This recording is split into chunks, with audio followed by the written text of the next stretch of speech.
Fun one today. I'm Johnny Mac with your daily comedy news. Jimmy Fallon said it's going to be tough for Andrew Cuomo. With a track record like this, his only future is either president or Supreme Court Justice. Fallon. But during his remarks, he said it was best that he step aside, and then every woman in the room took 2 steps aside. Colbert, don't let the door hit you on the butt on the way out, but if it does, that door should also resign. That's great. Colbert, for now, Cuomo's still governor because for reasons I don't understand, Cuomo's resignation will take effect in 14 days. Evidently, he gave himself 2 weeks' notice. Seth Meyers, that's right, New York Governor Andrew Cuomo announced that he will resign amid multiple allegations of sexual harassment. So tune in to CNN tonight for, a rerun of the history of the sitcom. Fallon, Cuomo's replacement will be Lieutenant Governor Kathy Hochul. And yeah, this is strange. Right after she was announced as New York's next governor, CNN offered a primetime show to her sister.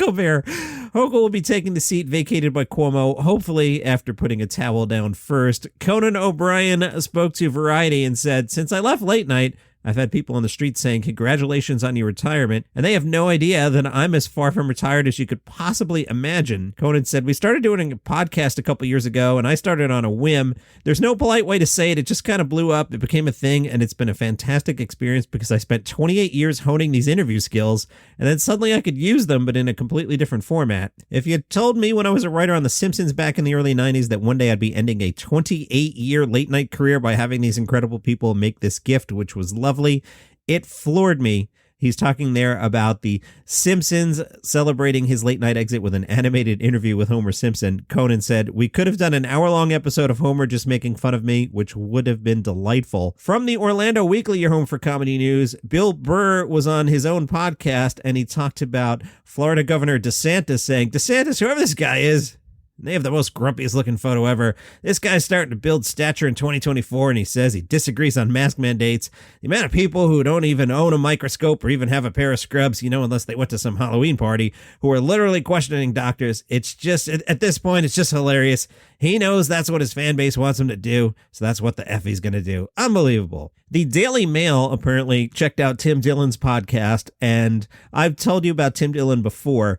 I love his podcast. It is over the top hilarious, but at some point he's going to step on the landmine, and I'm going to deny that I ever told you that. And I'm going to be like, Tim Dillon, who's that? Never heard of him. Never listened to his podcast.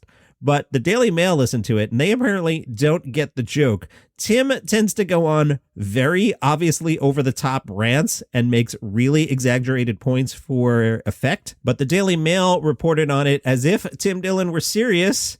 I guess he did say these words. Here we go. The headline, U.S. comedian says Australians like lockdowns because they're lazy descendants of criminals. That's the headline.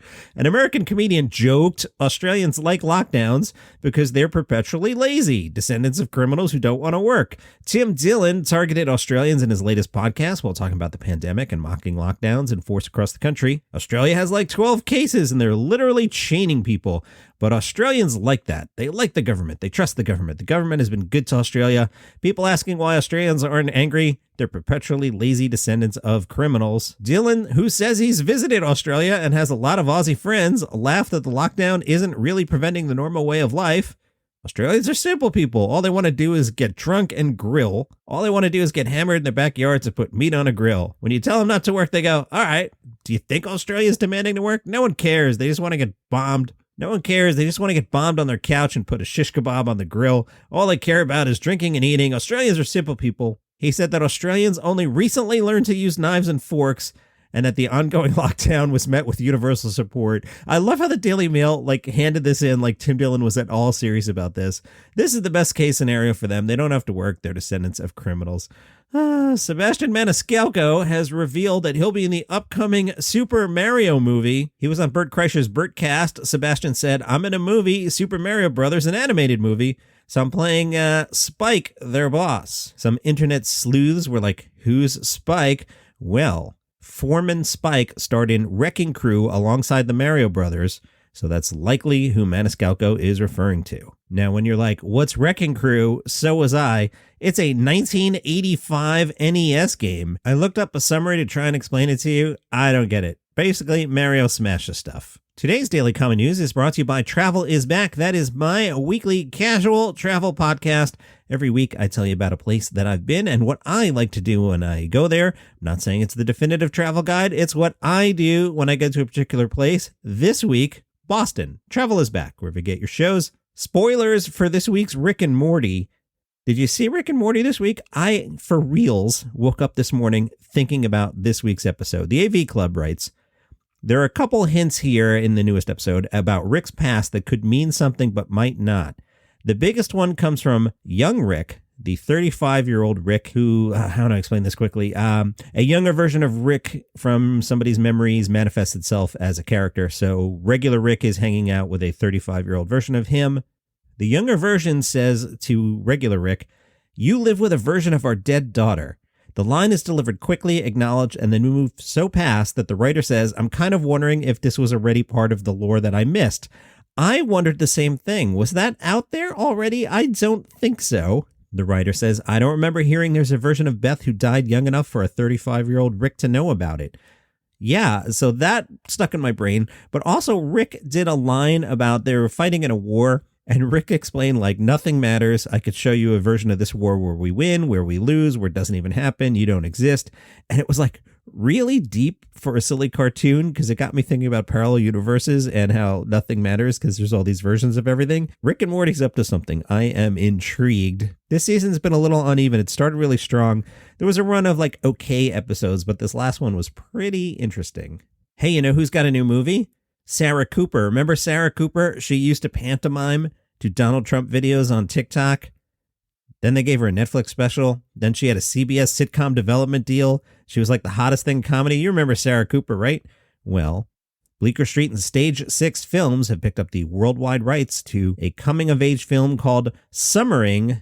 The film stars several people, including Sarah Cooper. Summering portrays best friends Mari, Dina, Lola, and Daisy making the most of their last summer weekend and facing a startling discovery as they revisit a favorite haunt. Instead of calling the police or telling their parents, they take matters into their own hands. Sounds like teenagers. Sarah Cooper, as talented as she is probably too old to play one of the teenagers. Maybe she plays a mom or the cop or who knows. Summering in the U.S. Summer 22 release anticipated. Also in a movie, Mark Maron. Now, this one does not sound funny at all. I'm only telling you about it because of Mark Maron.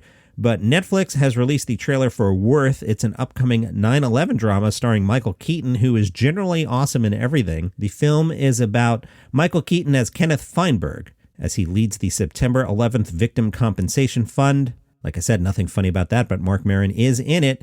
It'll arrive on Netflix September 3rd. Comedy Dynamics announced the acquisition of Mentally Al. It's a film about comedian Al Lubell that explores the atypical comedic mind of a man widely admired by his peers, if not well known to the general public. I'm not familiar with Al's work either. Sarah Silverman says he's an artist. Before there was a word for alternative comedy, there was Al.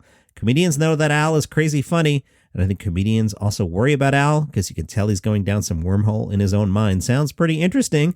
And that is your comedy news for today. Follow this show on Spotify, Apple Podcasts, Google Podcasts. Tell a friend. Instagram @Daily Comedy News. Catch you tomorrow.